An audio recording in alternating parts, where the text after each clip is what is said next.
Constructor ही main मुद्दा है उप्स का। कंस्ट्रक्टर टॉपिक ने ही उप्स बनाया था, इसने इसका नाम ऑब्जेक्ट ओरिएंटेड रखा था, ध्यान रखना। तो मैं कुछ बताने जा रहा हूं आपको। कल थोड़ा सा बताया था मैंने, उड़ता उड़ता सा भगा दौड़ के, और आज भी, परंतु दिक्कत यह आज एब्सेंट है, बच्चे एब्सेंट है आज बहुत। लगता है उनको पाइथ वो नहीं पढ़ना दिख है, कंस्ट्रक्टर।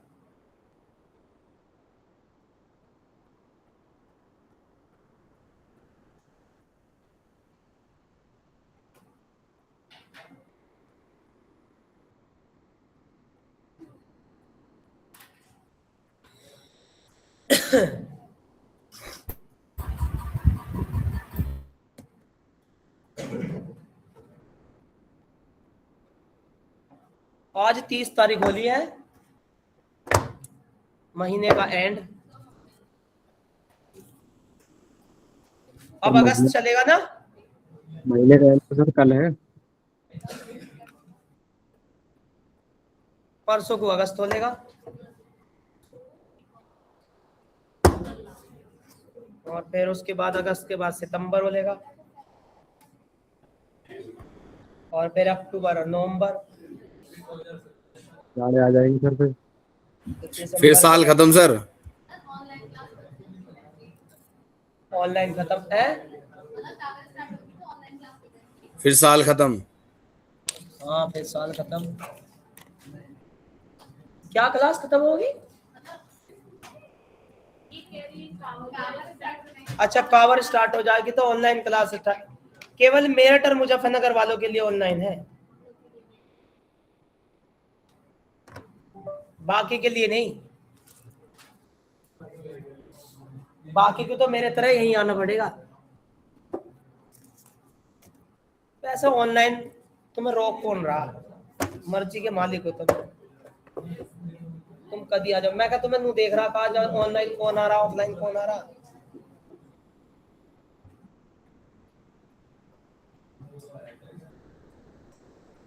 अभी तुम्हारे पढ़ने का मूड है नहीं ना, मूड अभी 2 साल बाद बढ़ेगा तारा मूड, जब तुम्हें दिखेगा। अभी तो पैसे की भरपूर मात्रा मिल रही ना, पॉकेट मनी आ रहा।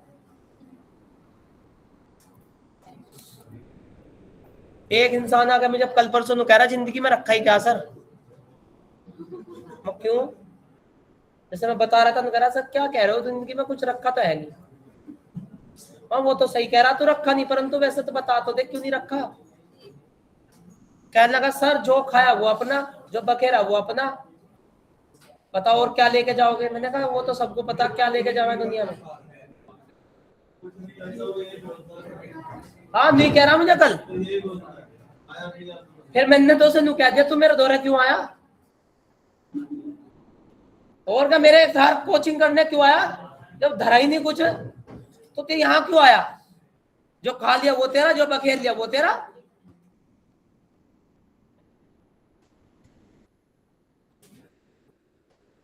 देखो भाई बहुत ध्यान से सुनना, जो मैं अब बिल्कुल सही से बताऊंगा।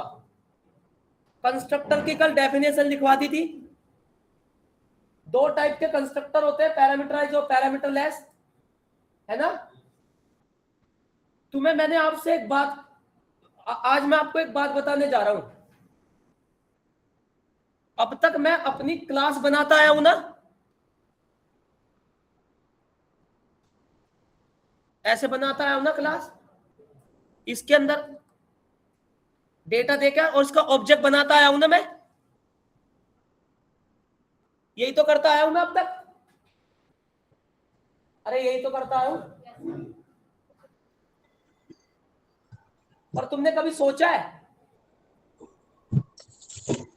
कि ये क्लास का नाम है क्या? नहीं। मैंने आपको एक चीज लिखवाई थी कि पाइथन की प्रोग्रामिंग है या किसी भी प्रोग्रामिंग में एक रूल है, जब जब एक क्लास बनेगी तब तब कंप्यूटर उस क्लास का इंप्लिसिट कंस्ट्रक्टर बनाएगा। जब जब क्लास बनेगी तब तब कंप्यूटर उस क्लास का एक इंप्लिसिट कंस्ट्रक्टर बनाएगा। इंप्लिसिट, समझ में आपको?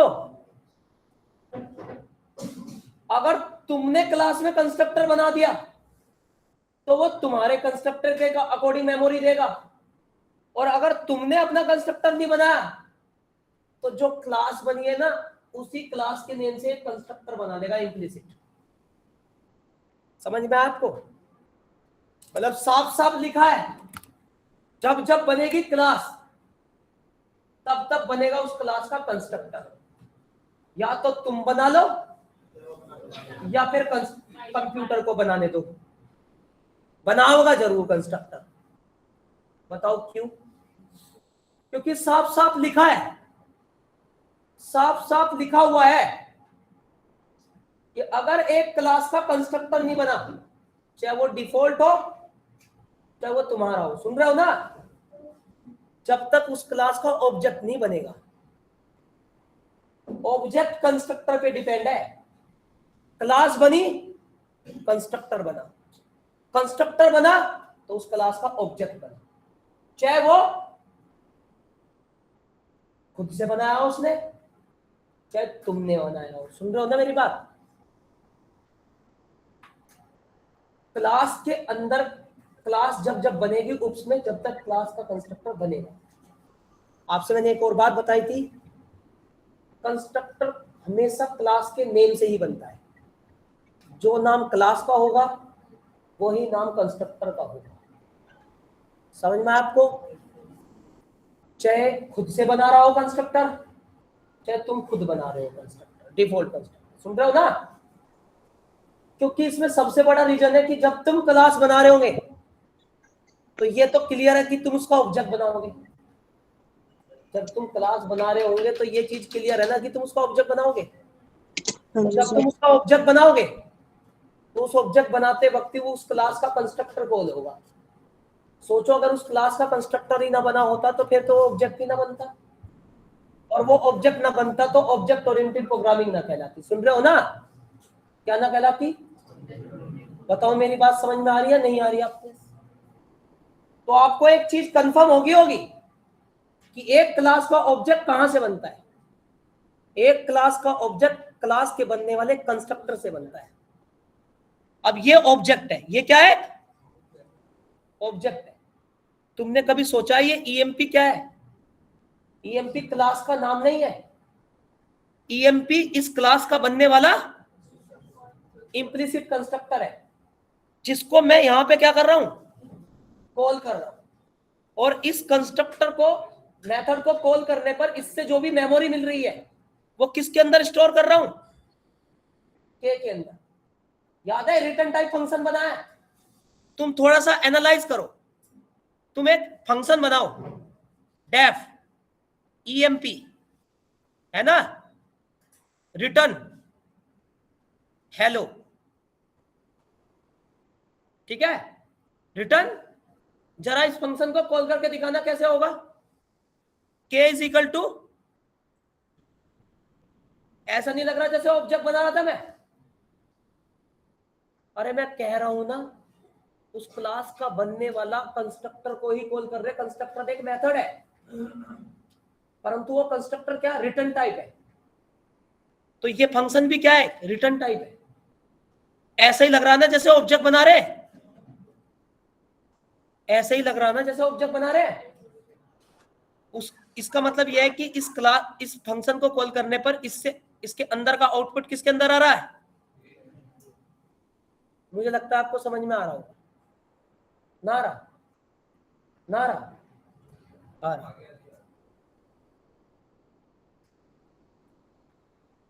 तो इतनी बात समझ में आई आपको? क्लियर हुआ? तो इतना ध्यान रखना, जब जब एक क्लास बनेगी तब तक उस क्लास का एक इम्प्लिसिट कंस्ट्रक्टर बनेगा, और उस कंस्ट्रक्टर से जो भी मेमोरी मुझे मिलेगी उसी ऑब्जेक्ट के अंदर आएगी, और बिना कंस्ट्रक्टर के ऑब्जेक्ट ओरिएंटेड प्रोग्रामिंग नहीं बनती। बताओ समझ में आया? इतनी बात समझ में आई आपको? इसलिए आपसे एक इंटरव्यू में पूछा जाता है ये ऑब्जेक्ट आया कहां से, तो तुम बताओगे कि इस क्लास का बनने वाला कंस्ट्रक्टर कॉल हो रहा है। तो फिर वो कहेगा कि ये तो क्लास का नाम है, तो तुम उससे कहोगे कि क्लास का नाम नहीं है, क्लास का बनने वाला कंस्ट्रक्टर है, जो कि हमेशा क्लास के नेम से होता है। इसलिए क्लास कंस्ट्रक्टर को कॉल करते वक्त ऐसा लग रहा है जैसे क्लास का नाम है। बताओ समझ में आपको? नहीं आ गया समझ में?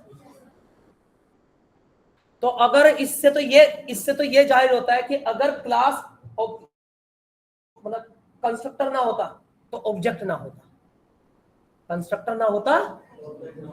कि बिल्कुल सही बता रहा हूं कि क्लास कंस्ट्रक्टर ना होता तो ऑब्जेक्ट ना होता। इतनी बात समझ में आई? अब कंस्ट्रक्टर होते हैं दो टाइप के, एक होता है बाय डिफॉल्ट कंस्ट्रक्टर और एक होता है यूजर डिफाइंड कंस्ट्रक्टर। सुन रहे हो ना? तो अब अगर आप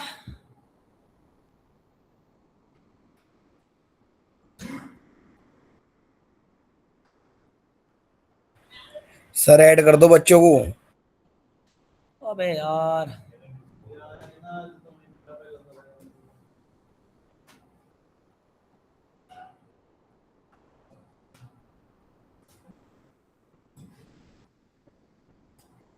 देखो, हमने एक क्लास बनाई वन नाम से, बन गई। हमने इसमें एट्रीब्यूट दिया,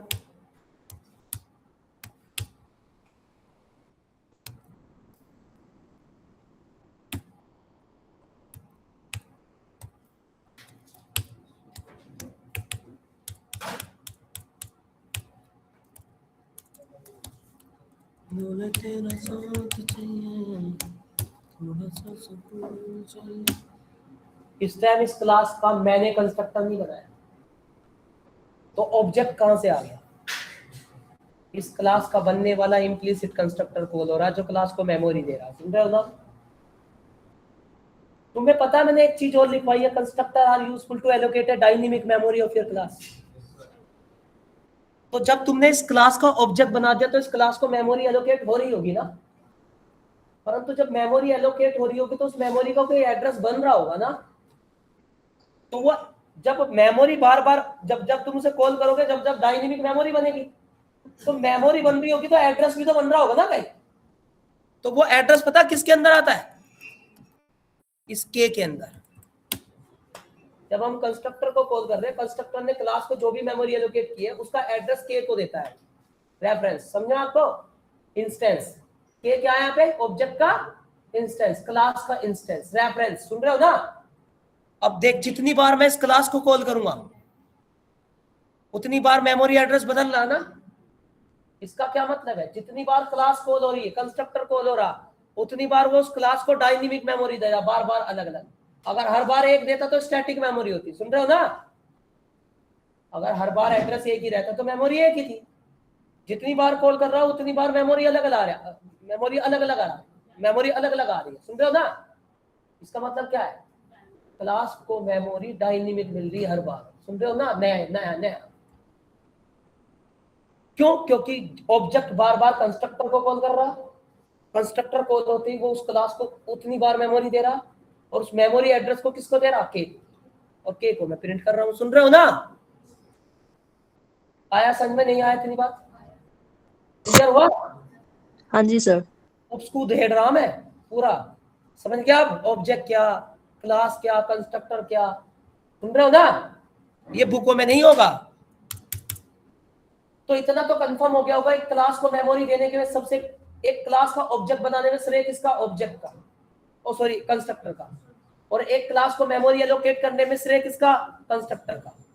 और वो भी कौन सा? इम्प्लिसिट कंस्ट्रक्टर, मतलब अपने आप ही बनाया। इस क्लास के अंदर मैंने अपना कोई कंस्ट्रक्टर नहीं बनाया, इस क्लास के अंदर मैंने कोई अपना कंस्ट्रक्टर नहीं बनाया, अपने आप कंस्ट्रक्टर बनाया। आई होप आपको समझ में आया? पॉइंट समझ में आया आपको? राइट। एक क्लास का अपने आप तो कंस्ट्रक्टर बन गया, परंतु एक कंस्ट्रक्टर हम भी बनाते हैं। और जब इस क्लास के अंदर हम कंस्ट्रक्टर बनाएंगे तो क्या उस क्लास का डिफॉल्ट कंस्ट्रक्टर कौन होगा?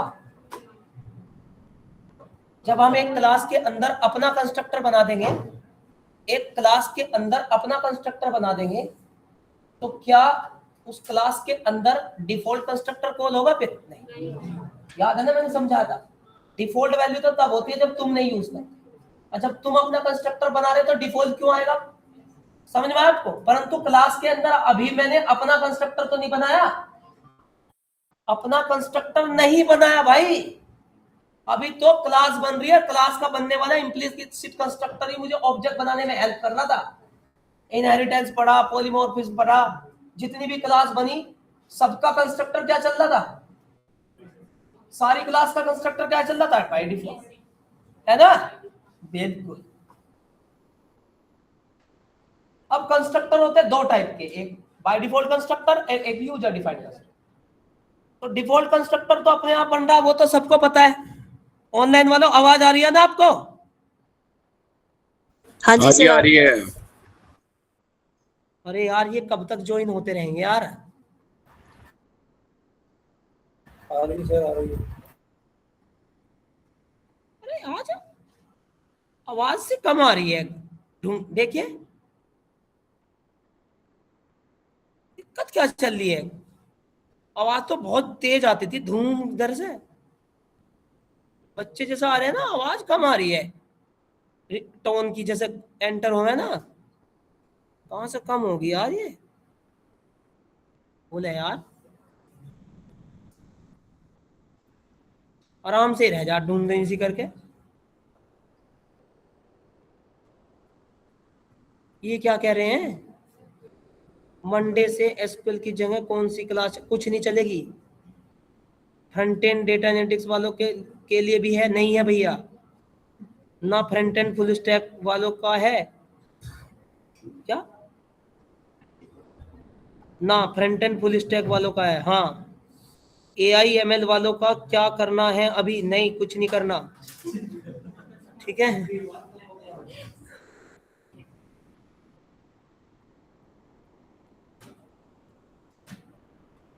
चलिए, ये तो बात बिल्कुल सही हुई, क्लास बनी, कंस्ट्रक्टर बना, ऑब्जेक्ट बना, डिफॉल्ट कंस्ट्रक्टर हुआ, सब कुछ मामला सेटल वेटल हुआ।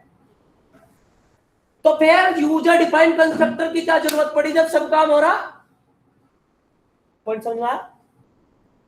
तो तुम्हारा ऑब्जेक्ट बन रहा, क्लास बन रही, लॉजिक लग रहा, मेमोरी मिल रही, तो फिर ये तुमने जो बीच में जो लाए यूजर डिफाइंड कंस्ट्रक्टर, इसका क्या चार्ट डलेगा? यूजर डिफाइंड कंस्ट्रक्टर क्यों आया जब सब काम हमारा अब तक इनहेरिटेंस दे गया, inheritance, polymorphism, method overloading, method overriding, encapsulation, abstraction, सारे इंप्लिसिट कंस्ट्रक्टर से ऑब्जेक्ट से चल गए। तो ये यूजर डिफाइंड समझ में आ गया, कंस्ट्रक्टर मेमोरी एलोकेट करता है ना, डायनेमिक मेमोरी एलोकेट करता है, उसी के थ्रू ऑब्जेक्ट बनता है।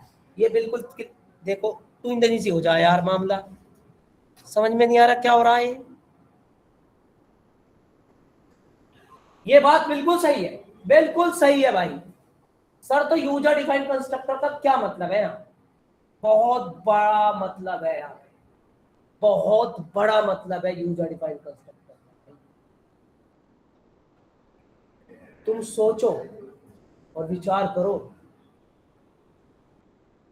अगर आप एक क्लास बना रहे हो, अगर आप एक क्लास बना रहे हो और उस क्लास के अंदर अपना कंस्ट्रक्टर नहीं बना रहे हो, तो तुम्हारी क्लास को मेमोरी कौन दे रहा है? कौन दे रहा है? हाँ हाँ बोलो ना, इम्प्लिसिट डिफॉल्ट कंस्ट्रक्टर ना। और इम्प्लिसिट और डिफॉल्ट कंस्ट्रक्टर क्या है? कंप्यूटर का ना। तो तुम्हारी क्लास को मेमोरी किस टाइप की मिल रही है? सिस्टम डिफाइंड ना। जब सिस्टम डिफाइंड कंस्ट्रक्टर चल रहा है तो मेमोरी भी तो सिस्टम डिफाइंड हो रही है। समझ में आया नहीं आया? पर अगर कोई बंदा डेवलपर आपसे कहे कि गौरव सर हमें अपनी क्लास को मेमोरी यूजर डिफाइंड चाहिए, सिस्टम डिफाइंड नहीं, हमें अपनी क्लास को मेमोरी, जो हमारी क्लास जो मेमोरी ले रही थी अब तक, वो डिफॉल्ट कंस्ट्रक्टर से ले रही थी, और डिफॉल्ट कंस्ट्रक्टर मतलब सिस्टम डिफाइंड मेमोरी। सुन रहे हो ना भाई, कंस्ट्रक्टर जब सिस्टम का तो मेमोरी भी तो सिस्टम की है। परंतु क्लाइंट मुझसे ये कह रहा है कि क्लास के अंदर की मेमोरी सिस्टम डिफाइंड बिल्कुल नहीं होनी चाहिए, कस्टम मेमोरी। क्या? User defined memory. क्या? यस। अब दिक्कत आई कि बाय डिफॉल्ट कंस्ट्रक्टर तो भैया सिस्टम डिफाइंड मेमोरी दे रहा है, और ये कह रहा क्लास को मेमोरी तुम दो, तो उसके लिए तो फिर अपना ही कंस्ट्रक्टर होना चाहिए। जब हमारा कंस्ट्रक्टर होगा, यूजर डिफाइंड कंस्ट्रक्टर होगा, तो मेमोरी भी यूजर डिफाइंड होगी। समझ में आपको मेरी बात? और उस यूजर डिफाइंड कंस्ट्रक्टर को ही कहते हैं पैरामीटराइज कंस्ट्रक्टर। और यूजर डिफाइंड कंस्ट्रक्टर किसके थ्रू बनता है? इनिट। किसके थ्रू? Init, initialisation. इनिट की फुल फॉर्म क्या है? Initialisation methods. इनिट कंस्ट्रक्टर क्या है? एक मेथड ही होता है, इनिशियलाइजेशन मेथड। मेथड और फंक्शन में अंतर समझा दिया था ना, और मेथड और फंक्शन में अंतर समझ गए थे ना।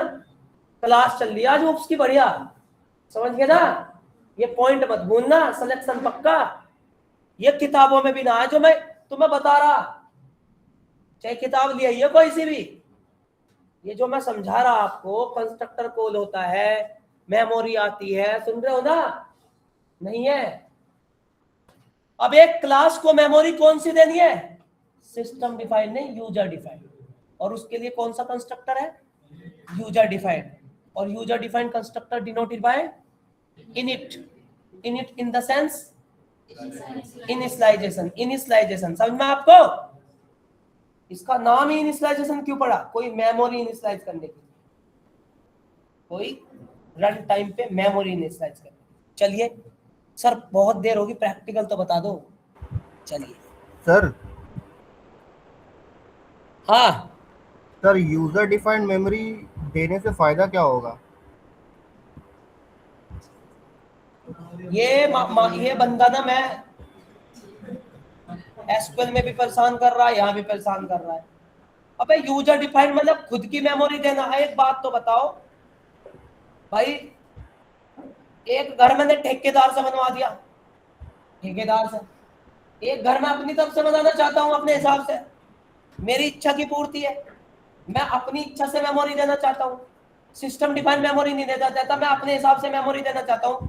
मुझे लग रहा है सिस्टम की मेमोरी मेरे सिस्टम को ज्यादा हैंग कर रही है, मुझे लग रहा है कि मेरे सिस्टम की मेमोरी ज्यादा खर्च हो रही है, या सिस्टम की मेमोरी ज्यादा यूज हो रही है, तो मैं खुद से मेमोरी दूं जिससे थोड़ी दूंगा, है ना? Okay sir, okay. तो मैं अपने सिस्टम के अंदर अपने कोड को लाइट करने के लिए मैं खुद से मेमोरी दूंगा। मुझे लग रहा है सिस्टम से जो कंप्यूटर मेमोरी ले रहा है, सिस्टम से जो कोड मेमोरी ले रहा है वो ज्यादा ले रहा है, जिससे हैंग हो रहा। कोड को लाइट वेट करने के लिए मैं खुद की मेमोरी दूंगा, जिससे मैं कम करके चलूंगा। कम करने के लिए यूजर डिफाइंड कंस्ट्रक्टर चाहिए ना। Yes sir. चल अब बता दूंगा, देखो ये समझ में नहीं आ रहा, टुई तनी सी हो जा। आवाज ही नहीं आ रही आज। हेलो, बच्चे अब तक ऐड हो रहे हैं क्या जी? अरे अब तो क्लास खत्म होने जा रहा है, अब भी ऐड हो रहे।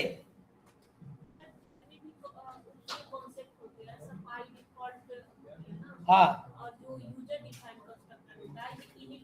इनिट मेथड से होता है। चलो मैं करके दिखाऊं। लो जी भाई साहब, देखो अब क्लास बनाई ईएमपी, देख अब ध्यान से। कोई पर्सन आके मुझसे ये कहता है कि एक क्लास बनाओ। ओ भाई इधर देख लो, मैं पढ़ाने वाला नहीं हूं दोबारा से। कोई पर्सन आके मुझसे कहता है, क्लाइंट आया मेरे पास, चाय पिलाई मैंने उसको, बिस्किट खिलाए, बात करी थोड़ी सी, उसको मेरे से एक प्रोजेक्ट बनवाना था, हमने दोनों ने बात करी, कोल्ड ड्रिंक लाए, सब कुछ किया हमने क्लाइंट के साथ। तो अब क्लाइंट हमसे कहता है कि हमारे एक प्रोजेक्ट बनाओ। तो हमने कहा हाँ जी बिल्कुल, ये चाय बिस्कुट का खर्चा वहीं से आएगा। तो अब हमने उसने बोला कि भैया, उसने एक बहुत बढ़िया रियल थिंकिंग दिमाग से एक नया लॉजिक निकाल के मुझे बताया कि सर आर यू डेवलपर? मैं कहा हाँ बिल्कुल, मैं ही बनाऊंगा आपका प्रोजेक्ट। तो उन्होंने कहा कि सर मैं बहुत दिन से घूमता फिर रहा हूँ कि मुझे एक एप्लीकेशन की जरूरत है। मैंने कहा हाँ मुझे पता है आपको एप्लीकेशन की जरूरत है, जब भी मेरे पास आए। तो उसने कहा कि सर कुछ ऐसा कीजिए, नो स्टोरी से समझ में आ रहा है तुम्हें? तो उन्होंने कहा कि सर कुछ ऐसा कीजिए कि हमारे लिए एक रजिस्ट्रेशन बनाइए जो डायनेमिक हो। सुन रहे हो ना? मतलब आप ऐसा लॉजिक लगाइए कि ऐसा कोड कीजिए कि हम कोड को रन करें और रन टाइम पे यूजर की एंट्री डालते रहे, enter the name, enter the salary, enter the age, enter the city, enter the address, enter the ये, एंटर द ये, और एंटर करते रहे। डेटाबेस में वैल्यू कटाकट जाती रहे सर्वर पे। सुन रहे हो ना? मैं उसकी बात बहुत देर से सुनता रहा, और मैं एक डेवलपर हूँ और मैंने दिमाग लगाया कि अच्छा ये क्या मांगा मेरे से, क्योंकि मैं तो डेवलपर हूँ। मैंने तुरंत दिमाग में लगाया कि ओह, इसके लिए ऐसा लॉजिक लगेगा जिससे रन टाइम पे हम वैल्यू डाल सके। तो एक क्लास बनाएंगे, उसके अंदर यूजर से एंट्री डालेंगे और क्लास के अंदर का डेटा डेटाबेस से कनेक्ट करके डेटाबेस में डाल। तो समझ में आपको? तो फिर मैंने कहा कि तुम रुको, आपको कल को कोड मिल जाएगा। अब मैं अपने केबिन में घुसा, हमने एक क्लास बनाई, मैं उसकी रिक्वायरमेंट समझ के आ गया। हमने एक क्लास बनाई, उसने बोला कि रन टाइम पे यूजर एंट्री करनी है। अब गौरव सर ने सोचा कि यहाँ पे रन टाइम पे यूजर एंट्री, रन टाइम पे वैल्यू अगर यूजर डाले तो उसके लिए तो वेरिएबल लेना चाहिए। यहाँ पे वेरिएबल, सुन रहे हो ना? सुन रहे हो ना? रन टाइम पे वैल्यू तो स्टोर तो वेरिएबल ही करेगा ना। तो मैंने कहा, वो मुझे फील्ड बता के चला गया कि एक तो एम्प्लॉय का नाम हो जो रजिस्टर हो, एक एज हो, एक नेम हो, एक लास्ट नेम हो, एक क्या हो, एज हो, सिटी हो, सैलरी, ऐसे। पर एक सबसे बड़ी दुविधा आ गई मेरे सामने। बहुत बढ़िया मोड ला रहा हूं मैं, समझ गए? गाड़ी वहां चलती है अब, जा देहरादून। हाँ, वो जो हाईवे पे बहुत मसूरी पे जो कट कराया ना, या तो पलटेगी या सुधरेगी। सुन रहे हो ना? बहुत हैवी ड्राइवर चल रहा है इस टाइम। यही तो कट है, पढ़ा तो पाइथन कोई भी दे। अब मैंने कहा मेरे सामने एक दिक्कत आई है, सबसे बड़ी दिक्कत ये आई है कि उसने बोला कि जब भी तुम एंट्री करोगे, जब भी कोड चले, वो एंट्री रन टाइम पे हो, enter the name, enter the last. तो मेरे सामने क्लास के अंदर वेरिएबल डिक्लेयर करते ही क्लास के अंदर, पाइथन की क्लास के अंदर की जो वैल्यू है, जो क्लास पाइथन के क्लास के अंदर के जो एट्रीब्यूट है, वो तुरंत एरर फेंक रहे हैं। देख रहे हैं आप? नेम में एरर, लास्ट नेम में एरर, एज में एरर, सिटी में एरर, सैलरी में एरर। पता क्यों फेंक रहे हैं? वो कहता है कि जब भी वेरिएबल डिक्लेयर करो वैल्यू वहीं दो। हट गया एरर। पाइथन ये कहता है कि पाइथन की क्लास के अंदर वेरिएबल की वैल्यू, वेरिएबल जब डिक्लेयर करोगे तो वेरिएबल की वैल्यू वहीं देनी पड़ेगी, नहीं तो एरर देगा। अदर प्रोग्रामिंग की तरह नहीं कि वेरिएबल डिक्लेयर कर दिया, वैल्यू रन टाइम पे देंगे। सुन रहे हो ना? और मैं ऐसा ही सोच रहा था, वेरिएबल डिक्लेयर कर दो, रन टाइम पे वैल्यू दे दो डायनेमिकली। ऐसा हो नहीं रहा ना होगा, ना पॉसिबल है, ना पॉसिबल होगा, ना था। पता है ऐसा क्यों हो रहा है? ऐसा इसलिए हो रहा है कि इस क्लास का बनने वाला इंप्लिसिट कंस्ट्रक्टर डिफॉल्ट वैल्यू दे रहा है। इस क्लास का एक कंस्ट्रक्टर बन चुका ENP बैकएंड में, वो इस क्लास के अंदर के एट्रीब्यूट को मेमोरी क्या दे रहा है? डिफॉल्ट। और डिफॉल्ट मेमोरी क्या होती है? जहां पे वेरिएबल डिक्लेयर किया वहीं पे वैल्यू थे, उसे तो डिफॉल्ट वैल्यू कहते हैं। अरे समझ गए? इस कारण क्लास के अंदर के वेरिएबलों को मेमोरी वहीं पे देनी पड़ रही है, क्योंकि उस क्लास का इंप्लिसिट कंस्ट्रक्टर कॉल हो रहा है, और वो इंप्लिसिट कंस्ट्रक्टर का मतलब है क्लास के अंदर के एट्रीब्यूटों को डिफॉल्ट वैल्यू देना। अगर क्लास के अंदर वेरिएबल डिक्लेयर कर रहे हो, अगर उन्हें डिफॉल्ट वैल्यू दे रहे हो तो वो चल रहा, और अगर नहीं दे रहे हो तो एरर दे रहा। साफ साफ नजर आ रहा कि उस क्लास का डिफॉल्ट कंस्ट्रक्टर उसको डिफॉल्ट वैल्यू देने में मजबूर कर रहा है। आया समझ में?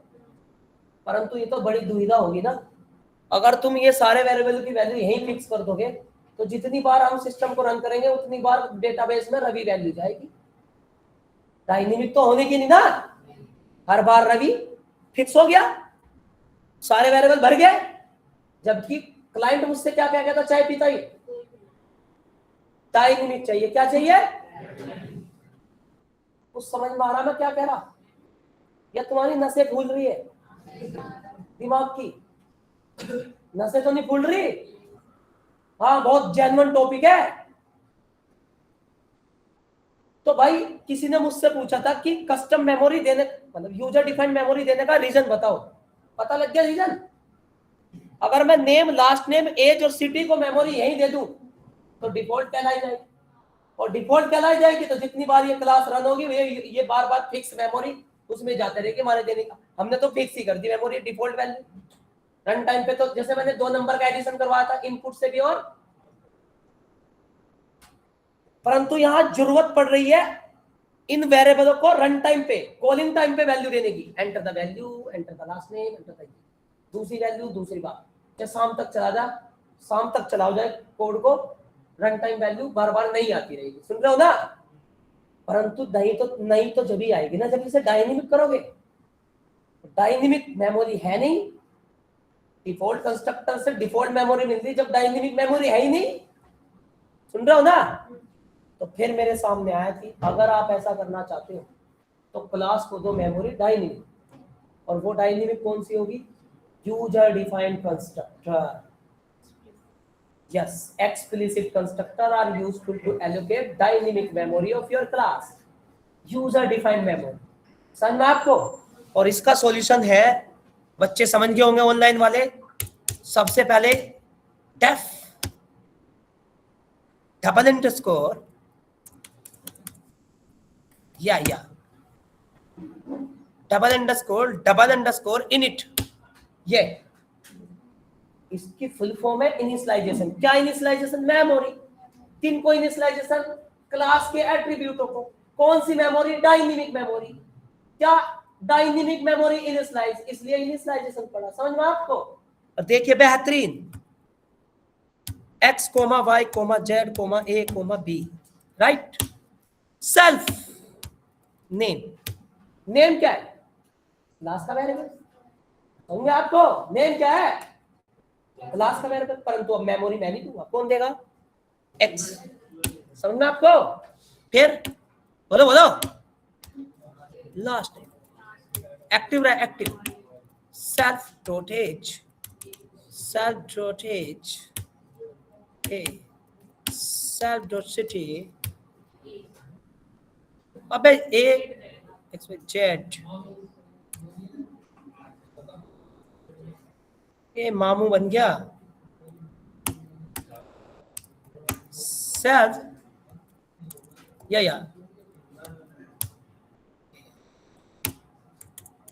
एक नंबर। कंस्ट्रक्टर का काम क्या कर रहा है? क्लास के अंदर के एट्रीब्यूट को रन टाइम पे वैल्यू देना। अरे समझ गए आप?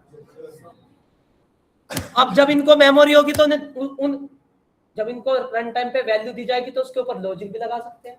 तो फिलहाल लॉजिक मेरे पे कुछ है नहीं, तो मैं यहाँ सो ही कर दूं, जिससे इस वेरिएबल के अंदर जो भी वैल्यू आई दिखाता रहे। Employee name is self dot name, print employee last name is self dot last name, print employee age is। Online वालों समझ में आ रहा भैया आपके? हाँ जी सर। हाँ जी सर, आ रहा है बिल्कुल। employee city is self dot city, correct। employee salary is point to the noted and the salary attribution. Now you can call object of this class, right? Yes. अब देखो भाई,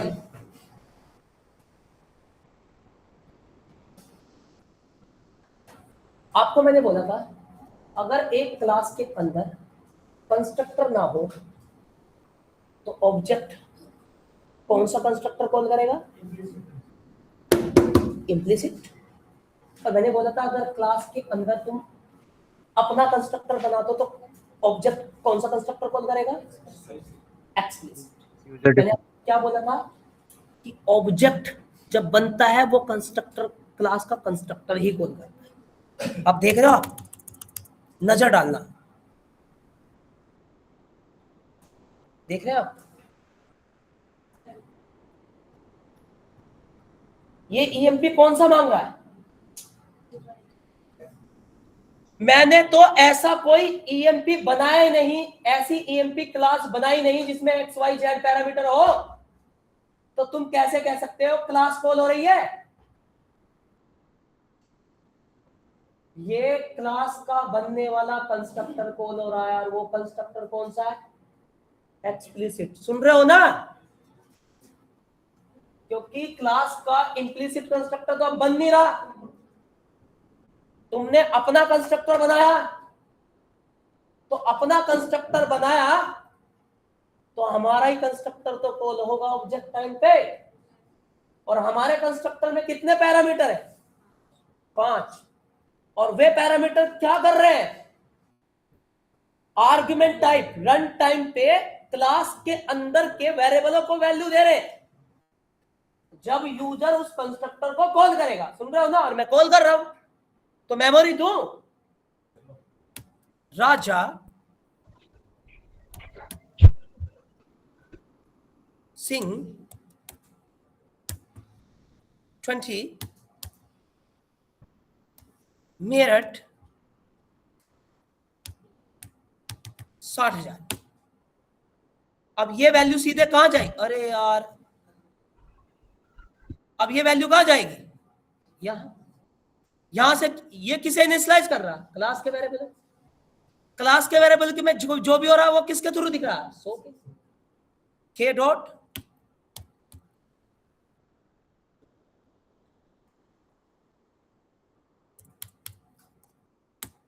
आप मुझे ये बताओ, मैंने क्लास के अंदर के वेरिएबल को मेमोरी रन टाइम पे दे दी ना, किसके थ्रू? एक्सप्लिसिट कंस्ट्रक्टर के थ्रू ना। अरे ऑनलाइन वालों, इतनी बात समझ में आई मेरी घुमा फिरा के बात? हाँ जी। ये लगभग एसक्यूएल के क्रिएट टेबल और इंसर्ट डेटा जैसा ही है लगभग थोड़ा। सब एक पैरामीटर सब एक जैसे ही होते हैं।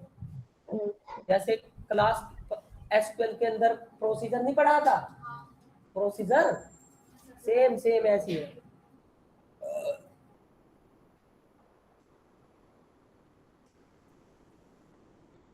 अरे भाई सीधी सी बात है, क्लास के अंदर के एट्रीब्यूटों को रन टाइम पे मेमोरी नहीं दी जा सकती बिना कंस्ट्रक्टर की। समझ में आपको? क्योंकि अगर कंस्ट्रक्टर नहीं बना तो वो डिफॉल्ट कंस्ट्रक्टर कॉल करता है, और डिफॉल्ट कंस्ट्रक्टर अदबद के मतलब डिफॉल्ट कंस्ट्रक्टर वो जो है ना, बिल्कुल जबरदस्ती किसी ना किसी केस में तुम कितनी कोशिश कर लेना, अगर क्लास का इम्प्लिसिट कंस्ट्रक्टर बन रहा है तो उन वेरिएबलों को मेमोरी डिफॉल्ट ही देगा। सुन रहे हो ना? तो इसलिए मुझे अपनी मेमोरी देने के लिए अपना कंस्ट्रक्टर बनाना पड़ गया। इसलिए कहा गया है user defined constructor are useful to allocate user defined memory of your class variable या क्लास एट्रीब्यूट्स या क्लास प्रॉपर्टी। सर से आगे नहीं समझा सकता मैं कुछ भी भाई। सर हाँ जी। इनका हम डेटा टाइप भी फिक्स कर सकते हैं क्या, जैसे एक्स वाई नहीं, जेड का? पाइथन में किसी भी वेरिएबल का डेटा टाइप फिक्स नहीं होता बेटा। ओके जी। नहीं, सो नाम के मेथड को गेटर नहीं बोल सकते। गेटर का मतलब हमेशा ही रिटर्न होता है, ऑलवेज वैल्यू रिटर्न गेटर, और setter always value initialise new value. So method तो लॉजिक लगा दूंगा मैं कुछ भी, गेटर और सेटर में लॉजिक नहीं लगता। कल आए क्या? हाँ, तो ये बात सही बताई थी मैंने। गेटर हमेशा रिटर्न करेगा, सेटर हमेशा प्राइवेट वेरिएबल की वैल्यू इनिशियलाइज करेगा। उसके अलावा अगर तुम उसमें कुछ और करोगे तो नॉर्मल मेथड कहलाएगा। समझ गए? इतने अच्छे से तो मीटर खींच के चल रहे यार। उसके तरह नहीं है जो वो आगे बैठा था कंस्ट्रक्टर बता रहा था वो। हाँ, आते साथ ही क्लास में कंस्ट्रक्टर क्रिएट कर दिया था। देख कितने दिन बाद कंस्ट्रक्टर लाया मैं। पहले क्लास बताई, ऑब्जेक्ट बताया, फिर इनहेरिटेंस बताया, पॉलीमॉर्फिज्म बताया, आज कंस्ट्रक्टर बताया। जिसको बैठते ही वो कह रहा था कंस्ट्रक्टर। और कुछ टॉपिक नजर ही नहीं आया। ओप्स में सबसे पहले कंस्ट्रक्टर। और कोई भी था उस ट्रेनर के डेमो में? हाँ, मैं कह तो रहा हूँ हर किसी के बस की नहीं है। इस क्लास बनते इसमें कंस्ट्रक्टर बनाने लगा था। 2-4 क्वेश्चन और पूछ लेता मैं उससे, उसके परखे से उड़ गए थे। 2 ही क्वेश्चन पूछे थे मैंने, 3। अपना बैग बिस्तर पैक करके चल दिया था एकदम से ही गुस्से में।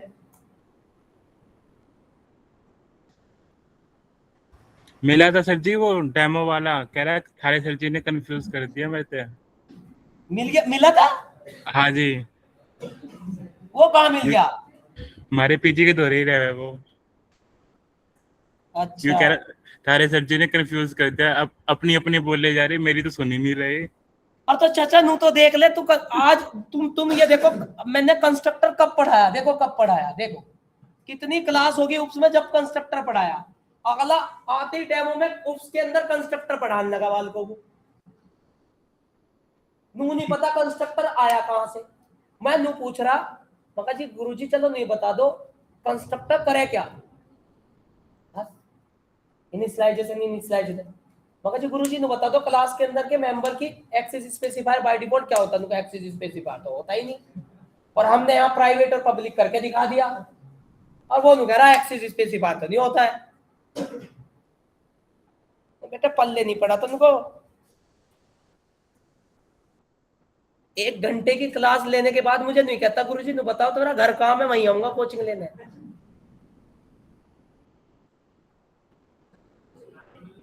हाँ, अगर वो मेरा 1 घंटा भी लेक्चर सुन लेता, वो सीधे ये कहता, गारंटी कह रहा, सीधे नु कहता से तुम नु बताओ तुम्हारा घर कहाँ है, लेक्चर लेना अम्मा मुझे। घर वालों ने इतना नोट फूक रखे हैं भाई, इतने। जब घर से लेकर जागरू था पैसे, पहले मलाल उठा करा था मेरे, ऐसा करा था। मेरी पहले से हार्दिक इच्छा प्लॉट लेने की तो पहले से ही है। जमीन की तरफ जब मैं घर से फीस लेके जागरू था ना, तो और ऐसा सोचा करूँ था यार ये पैसे मत दे तू इन्हें, जोड़ दे जोड़। पर क्या करूं, मजबूरी तो भगा देते, एडमिट कार्ड ही नहीं दे रहे थे। अरे वो फीस पता, जब तो ऑनलाइन है भी नहीं था, जब तो नौली में पैसे नौली में लगा के जाऊं था मैं। तू जानता होगा नौली? नहीं जानता? वो जाने एंटी क्योंकि मुझे पहले पेटीएम ना था, और जब बैंक में जाकर जमा करूँ था ना, ऐसा गड्डी धरो जाऊं था और फिर फार्म भरूं था, तब जाके सबमिट हो गई थी फीस यूनिवर्सिटी की। और बाहर निकलते साथ ही मुझे पता क्या मिला था, एक रसीद सी, बस इतने पैसे दे दिए। और भाई पैसा किसान का आदमी का था वो, कागज। हाँ किसान का पैसा था वो, ऐसा तो है नहीं था। मेरे घर वाले प्रॉपर्टी डीलिंग का काम कर रहे थे, 6 महीने में एक बार आवे गन्ने का पैसा। तो पढ़ता ना मैं, बता, फीस जमा करने के बाद रूम पे आते साथ ही किताब उठा लू था, तो भाई बहुत पैसा जा रहा है यार। तुम्हें क्या पता इस बात का यार, तुम तो ऐसे घर वालों का पैसा ऐसे ठा रहे जैसे कर रहे होंगे। भाई तुम्हारे पापा कमा रहे होंगे बढ़िया पैसा, हमारे घर वाले तो फीस में कमी भी पड़ जाती तो चच्चा ताऊ से ले लेते थोड़े से, अगली फीस अगला मतलब फसल आओगी तो उधार देंगे, चच्चा से ले लेते, ताऊ से ले लेते, दे देते चच्चा ताऊ भी। तो तुम्हारे सामने तुम्हारे परिवार वाले फीस कम होने पर तुमसे नहीं कह रहे बेटा फीस कम रहेगी क्या करे, चुपचाप चच्चा ताऊ के दौरे जाके जितनी फीस की कम पड़ी उतनी गड्डी घर लेके आ रहे और हमें जोड़ के कह रहे चल दिया। जोड़ नहीं पड़ता क्या यार तुम।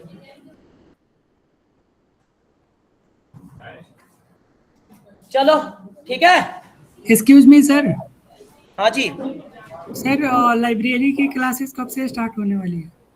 लाइब्रेरी की क्लास मैंने बेटा बताया है कि मैं इस पाइथन को एक